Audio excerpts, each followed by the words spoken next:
Paul Roberts continuing to report from UCI Beale Applied Innovation Center and the first of its kind, the first international KLOTHO conference. If you don't know what KLOTHO is, go see the other videos or go Google it, KLOTHO. It's an amazing protein that apparently is being studied all over the world, universities, clinical trials, has been for a while, and it's starting to revolutionize the way we look at longevity. And this woman is part of it. She gave a talk here this morning. I'm going to let her explain it. Dr. Mona, welcome. Yes, thank you. I'd say your last name, but I'd fumble it. What is your last name? Dr. Ezed-Velinov, Mona Ezed-Velinov. So, okay. But most of my patients call me Dr. Mona. Dr. Mona, all right. And where are you based out of? So I live in San Diego and work remotely for a company called Fountain Life. Okay. And so we are a longevity company.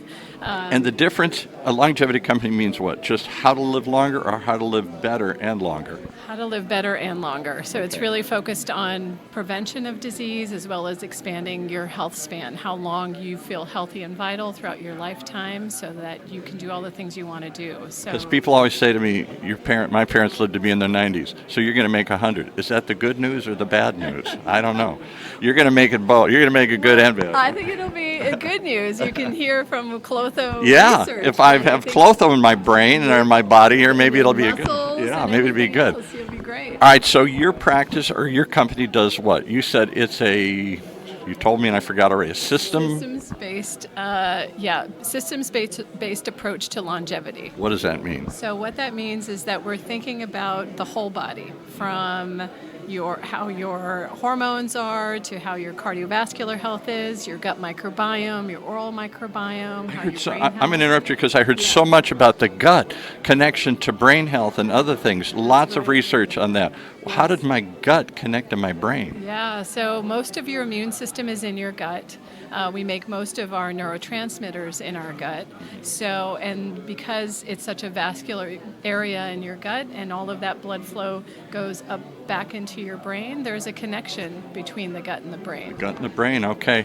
Well, there's a connection apparently between KLOTHO and all of this stuff. They're saying this protein can affect cancer, brain injuries, growing hair, all sorts of stuff. The one that struck me was, you're talking about a holistic approach. Does anybody ever not only measure your KLOTHO, do they ever measure your phosphates in your body? Nobody ever asked me what my phosphate level. There was one guy talking and said, yes. "Oh, you got a lot of phosphates. That's going to blow out your KLOTHO, and that's going to lead to bad things." That's right. Yeah, we do phosphorus levels on blood testing. You can take a look at that. But bigger picture, is really looking at your whole kidney function and how well your kidneys are working. Oftentimes, kidneys will start to have some issues very early on, and we don't. And they were saying that when your kidney fails and your heart fails and other things fail, it's a system-wide failure. That's right. And that's why you need a systems-based approach. You need to be looking at everything and how they interact with one another and how we can, make some changes to look at and hit all of those systems at the same time. So how do we make changes then to our healthcare system? We're going through an upheaval, whether you think it's good or bad.